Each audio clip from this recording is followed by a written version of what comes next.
Good afternoon, Leeds United fans. So Daniel Farke has just done his pre-match press conference ahead of Leeds travelling away in the FA Cup to Peterborough this weekend. However, the football game wasn't the thing that was on everyone's minds going into this. We all want to know what's going on with Djed Spence.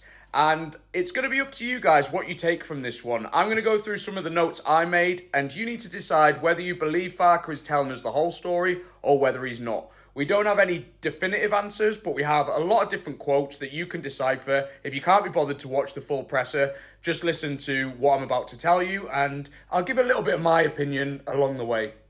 So, let's get into it. Straight up, the Spence situation. He said it's nothing major.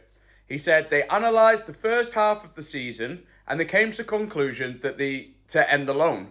He said, "We're grateful for his time. He's a cool guy. He's got a really good heart. We wish him all the best." You could take that as you will.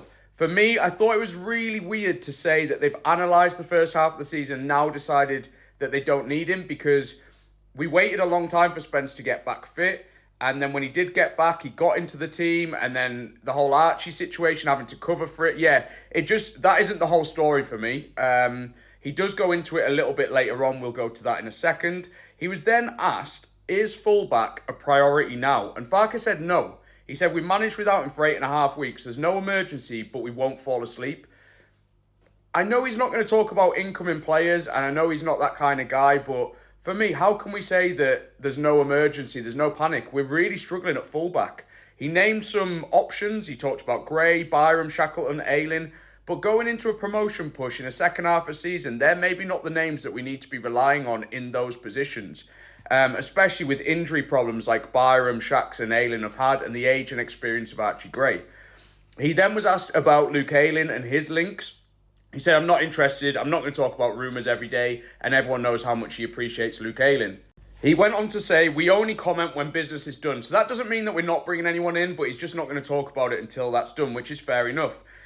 He said he's had no players in his office asking to go, unlike in the summer, which was basically a revolving door, which is a good sign. But is he going to tell us if he has? I just don't know. He said he's happy with the squad and it's balanced in all areas. And this is where I started thinking, come on, we're not balanced in all areas. We're struggling at fullback. We have been all season, and you've just let Spence go back to Spurs, or sent him back. We don't know. It's just a weird one for me. He said we expect a calm and quiet window, which he said multiple times. If we have the chance to strengthen, then yes, but there's no urgency, which again, I'm not sure I agree with that. I very rarely disagree with Farke, but on this one, we need fullbacks. It's clear for everyone to see, and we have done for a long time. He said, in terms of the injuries, Byram is out this week with a hamstring strain, could be back for Cardiff. Strauch's injury is worse than expected, definitely out this week, probably out for Cardiff. Joffy is injured again. For a guy who doesn't play a lot of football, he gets a lot of injuries. He'll be back in training next week.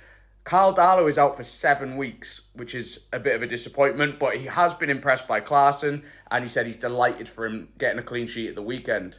We then went back to the Spence situation, and this is when things got really interesting. I started to think, nah, we're not hearing the whole story here. This stinks of a fallout. But he said, no player is perfect. They all have their strengths, they have their weaknesses, and the best decision for the club is to end the loan.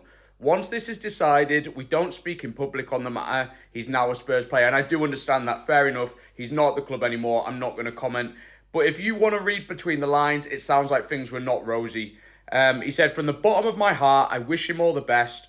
My style isn't to criticise a player now and talk bad of him. And that's fair enough. Again, like I said, you're not going to come out and start slating the player. However, we would like to know a little bit more as to what went on. But he kept saying that they analysed the play, they analysed the games, and just realised that we didn't need him.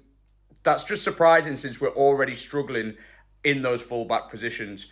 He said it was unlucky that he got injured. It's been difficult for him.